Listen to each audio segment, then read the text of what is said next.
The Green Knight is the latest A24 film. It's directed by David Lowery.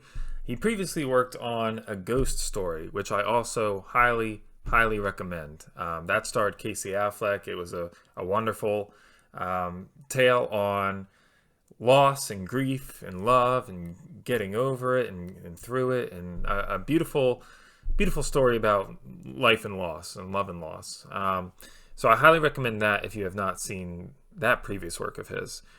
This film, The Green Knight, I think is also another astounding example of Lowry's talent for gorgeous visuals, as well as some great themes that are played out throughout the film. So gorgeous cinematography. There is an opening shot, in particular, from the windowsill as it comes into the building that they're in. And then also the final 10 minutes are incredible. The final 10 minutes are, I think, absent of dialogue entirely. It's all just visual storytelling, and it's done beautifully. You have to check it out. The color scheme, a lot of dark grays and drab environments. However, it does switch it up a lot. And the color palette is nice because the brightness of Gaiwan's, devpatel's character's robe, it really stands out in all that bleak color scale. So just really impressive visuals. This is a pretty movie. I can't wait to watch this at home. Can't wait to watch this on an OLED with the perfect blacks. It's going to be gorgeous.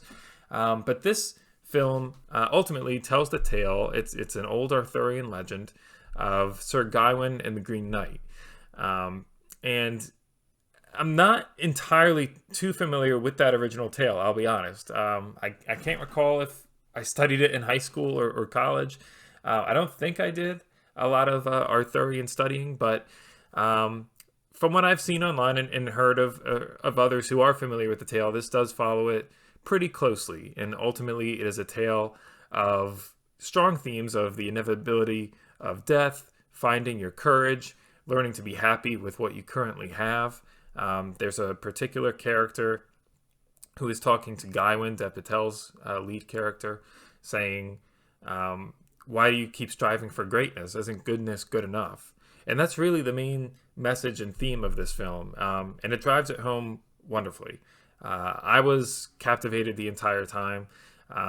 It made me reflect on what I have currently and how I judge myself and the pressure that we put on ourselves.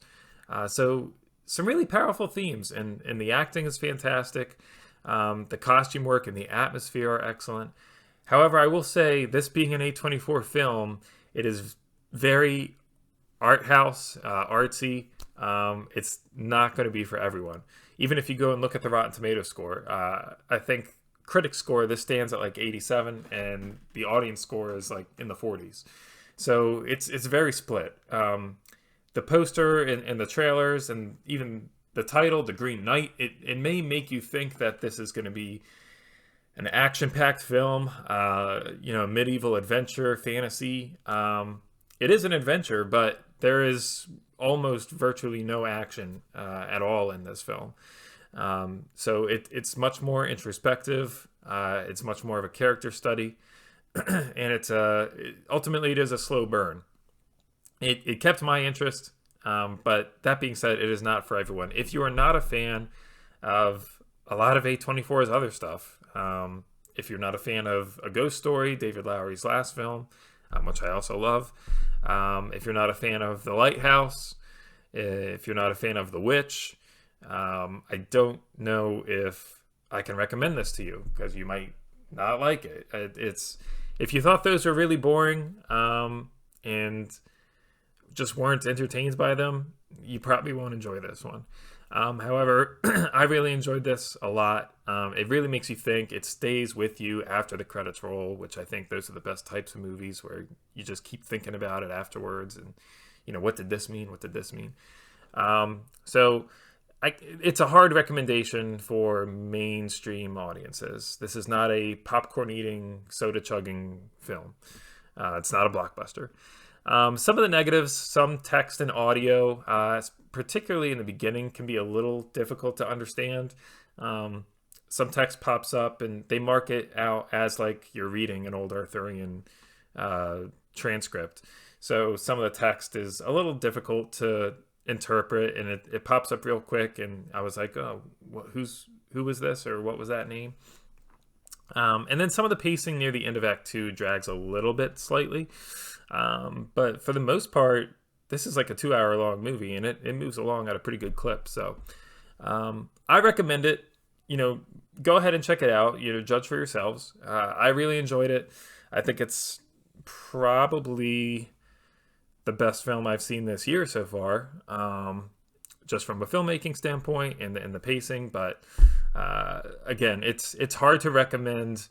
If you want action and stuff, don't go see this. But if you want something that might stay with you for a little longer, and you want to think about it and dissect it and analyze it, this might be up your alley. So if you're a fan of A24, I highly recommend. If you're not familiar with A24's films, check them out.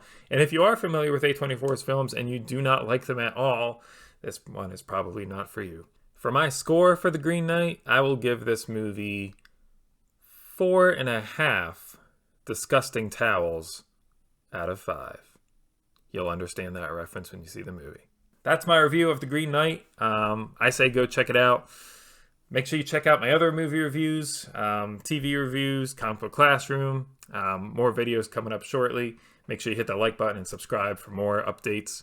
I'm Brandon K, making your day. Have a good one.